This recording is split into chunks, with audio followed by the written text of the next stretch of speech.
안녕하세요. 노르지로사 유은희입니다. 오늘은 매일 같은 옷을 입으려고 하는 아이가 있을 때 어떤 접근법을 해줘야 될지, 어떻게 대처를 해야 될지에 대해서 말씀해 드리도록 하겠습니다. 우선은 이제 아이가 왜 같은 옷을 입으려고 할까? 그의 이면에는 발달 단계랑 관련이 되어져 있습니다. 아이들은 취학 전까지 자율성, 주도성의 그 발달 과업을 습득을 해야 되는 겁니다. 그래서 자기 주도성이 강해지는 시기이기 때문에 스스로 뭔가 결정하려고 하는 욕구일 수가 있습니다. 매일 같은 옷을 입으려고 한다면 일단 자기 전에 아이와 함께 입을 옷을 것입니다. 그리고 또 아이가 엄마가 제안하는 옷과는 다르게 굉장히 낡아 보이고 볼품없고 별로인 옷을 선택하더라도 이 또한 자기 주도성에 따라서 자기가 스스로 결정하는 그 욕구가 크기 때문에 아이는 그것을 결정한 스스로한테 만족감이 느껴질 수 있어요. 그런 만족감을 느끼게 해줄 수 있도록 결정권을 주는 것은 필요합니다. 그래서 부모님은 아이가 스스로 한 결정에 대해 만족감을 얻을 수 있도록 도와주는 것이 좋겠습니다. 만약에 바쁜 아침 시간에는 너무 분주하잖아요. 그래서 아이 옷을 정하게 되면은 시간이 너무 쫓겨가지고 촉박한 결정을 내야 되기 때문에 힘들잖아요. 엄마는 마음이 급해지고 아이는 짜증스러워질 수 있어요.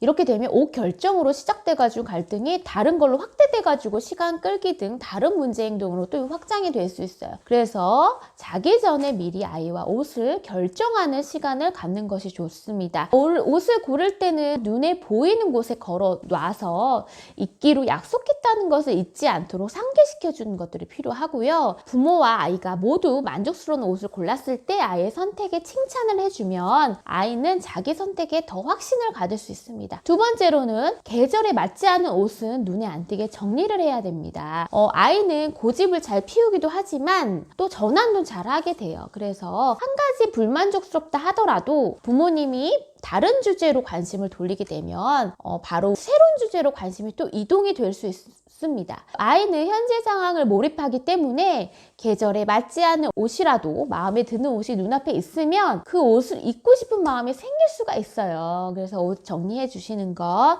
아이가 있는 환경을 잘 만들어주는 것이 중요합니다. 계절에 맞지 않는 옷을 미리 정리해 주시고 아이가 그 옷을 찾는다면 그 옷은 너무 더워서 추울 때는 입고 나올 수 없어 라는 식으로 설명해 주시면 좋을 것 같고요.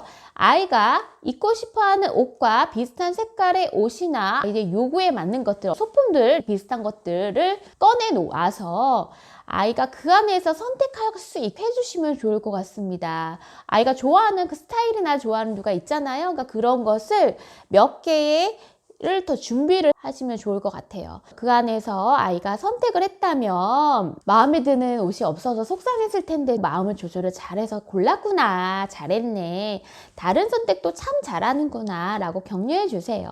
그 다음 세 번째로는 계절에 맞지 않는 옷을 입은 후라면 다른 옷을 챙겨서 보내셔야 됩니다. 여러 가지 방법을 권유했는데도 불구하고 막무가내로 한 옷만 고집하는 경우가 또 있어요. 이럴 때는 어쩔 수 없이 아이가 좋아하는, 원하는 옷을 입게 해주시는 겁니다.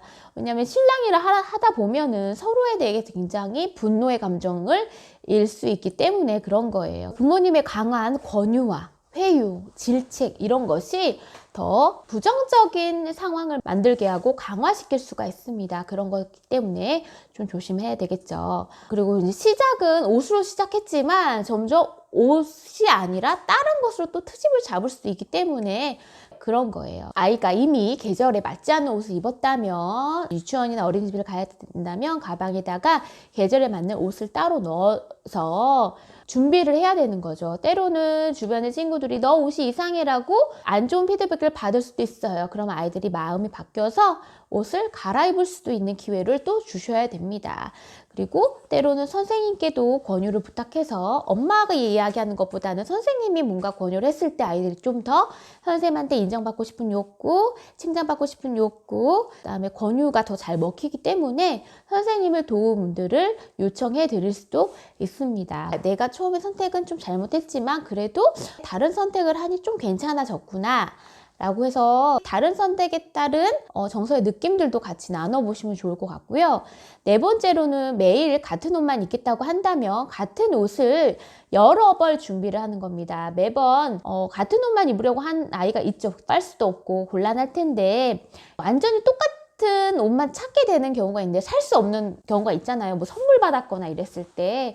그러면은 유사한 스타일, 유사한 색깔, 유사한 디테일 그런 거를 좀 찾으셔서 여러 번 좀 준비해 주시는 그런 노력까지는 해주셔야 될 것 같습니다. 다섯 번째로 아이가 옷의 질감에 되게 예민하다면 택을 자르고 뭐 소재에 좀 신경 쓰는 모습들도 보여줄 수 있습니다. 어른들도 촉감에 유독 예민하신 분들 계시잖아요. 아이들은 더 그래요.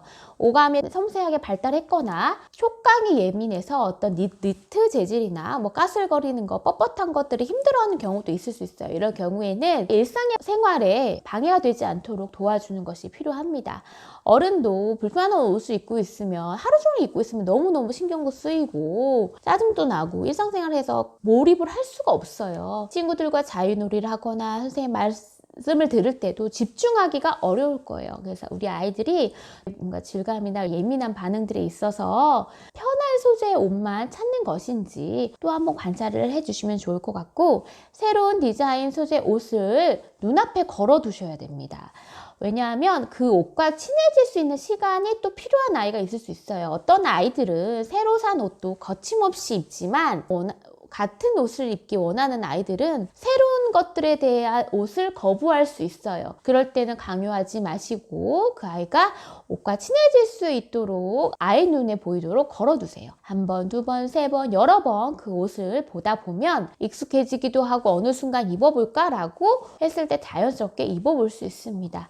이렇게 자연스럽게 아이가 보여지는 특징들을 잘 파악하셔서 자연스럽게 넘기고 성공 경험을 해주셔야 아이들이요 덜 예민하게 할 수 있습니다. 이렇게 여러 가지 방법 중에서 우리 아이는 어떤 욕구에 따라서 매번 같은 옷을 입게 되는지 잘 파악하셨으면 좋을 것 같습니다. 아이들의 선호도나 아이들의 자기주도적인 모습들을 표현하는 것은 우리가 양육자로서 이해를 해야 되고요. 이렇게 매일 같은 옷을 입으려고 하는 아이가 있을 때는 대략 6가지의 방법을 통해서 아이들의 를 다뤄볼 수 있습니다. 가정에서도 혹시 이런 이슈가 있다면 우리 아이들의 특징들을 잘 살피셔서 그 시기에 무난히 잘 넘기고 작은 성공 경험들을 할 수 있는 분위기를 만들어 주셨으면 좋을 것 같습니다. 오늘은 이것으로 마치고요. 다음번에는 더 좋은 이야기로 찾아뵙겠습니다. 저는 놀이치료사 유은이었습니다. 감사합니다.